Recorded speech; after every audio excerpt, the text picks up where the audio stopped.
Surprise, New World is hugely popular. Or is it perfect timing to be picked up by players so goddamn sick of World of Warcraft and its regurgitated baby bird feedings of good content that they're going to play anything online, including Final Fantasy?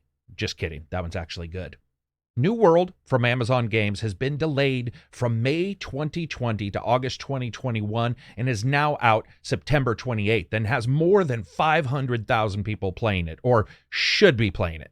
Why is that? We're going to break that down. If you get a chance, subscribe to the channel. First, the game's queue times are atrocious, and apparently Amazon spent more of their money on paid-for streamers pretending to enjoy the game than they did their own services. But for a game with no sub but an upfront cost, is it all just pomp and circumstance, or is there something actually going on and meaty underneath? Is there something in New World that's catering to gamers? I think it's a little bit of both. New World is from Amazon Games, an action-based MMO that focuses on weapon, magics, and player skills, crafting, and so on, more so than many other MMOs out there. First, one thing to remember, New World doesn't look exactly like you may expect from an MMO. It's almost Greedfall in its expansionist vibe, and that goes everything from the way the characters are made, the world itself, as well as the weapons. And with no player mounts, the world is explored on foot. It's also important to note that there's a slightly ramped up difficulty, even in the earlier sections, which does lend itself well to the MMO genre and isn't something we've seen in a lot of games. Now, timing is also everything.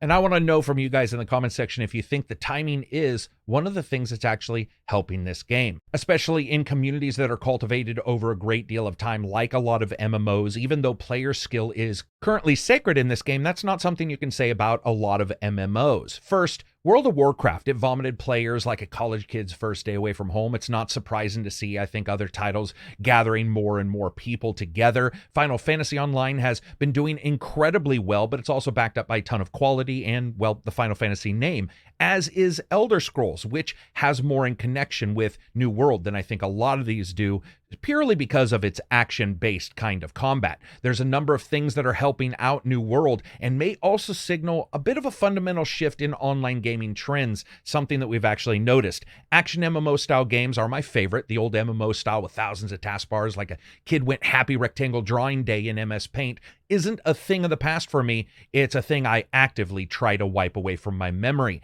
New World does a tiny bit of that, but it tries to get away for the most part. It's hinging more on aiming and timing and control of your various resources. It just feels faster, it feels fresher, and most importantly, lots of gamers are reporting that it just feels more fun.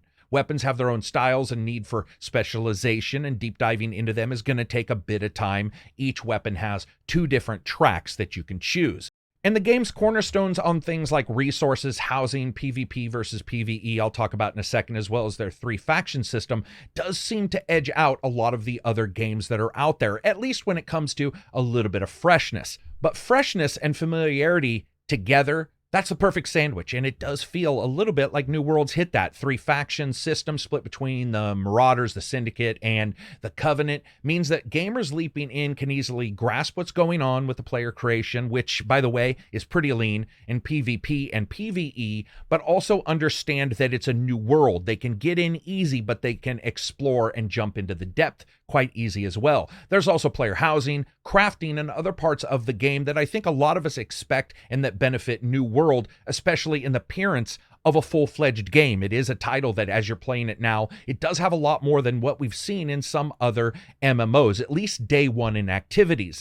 We do know that in-game content is a bit lean, but that's because the cornerstones that they're going for is a bit different. The crafting in particular in this game is hugely stepped up compared to a lot of other titles due to the way that the quests seem to be. They're sort of based in the old style where every quest seems to count just for the individual, meaning if a group gets together, gathering and resource collecting is only counted per that person. And why this can matter is though everybody's counted individually, which I think for a lot of gamers, they might sort of shy away from, all of that helps you build and sort of mends into the housing and location and faction systems may end up playing out, especially because anybody who wants to do those things can just turn that flag on and jump in and play PvP and follow along with PvP-inspired missions at pretty much any time. Now, none of these indicate that New World is anything super surprising or engaging or dramatically different.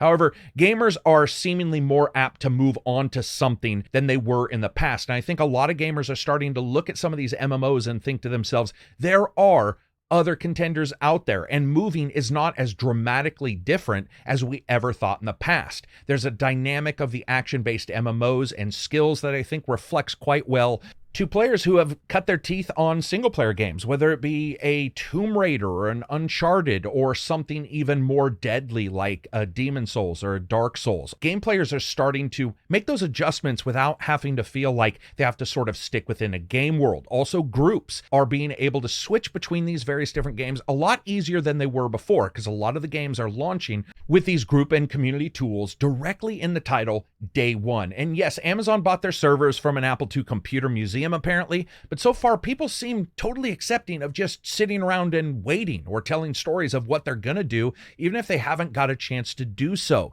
But when you talk to them and when you see them, there's some excitement there. And it's not just all based on the PR of streamers being paid to pretend a game is good. Yes, I've done the NDAs on those kind of situations, and I can tell you right now, for the most part, you can't tell the truth on what you're playing, or you at least can't deep dive in. That's just the way it is when it comes to PR. It's not that the longevity will completely be something that we'll be surprised about in 1, 2, 3, 4, 5, maybe 6 years.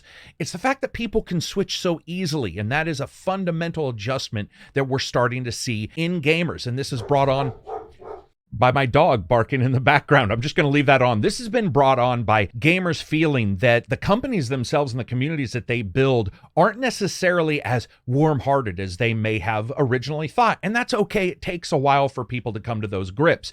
But a lot of these communities never felt safe, never felt like they could adjust or change. Now that necessity is showing that, hey, you know what? It's not so bad. We did it prior. Sometimes it does end up taking you falling in a river to learn how to swim. It's unfortunate, but that might be where we are with a game like New World. We'll just have to see. I want to know what you guys think. Are you enjoying New World? What do you like about it? This is a game that's brand new for a lot of people. Some people haven't even been able to get in and just bought the game. If you're excited, say why you are. If you dislike it, say why you do. Make sure to be nice to everybody. Hey, be nice to me. Subscribe to the damn channel. Maybe check out Patreon. Peace out.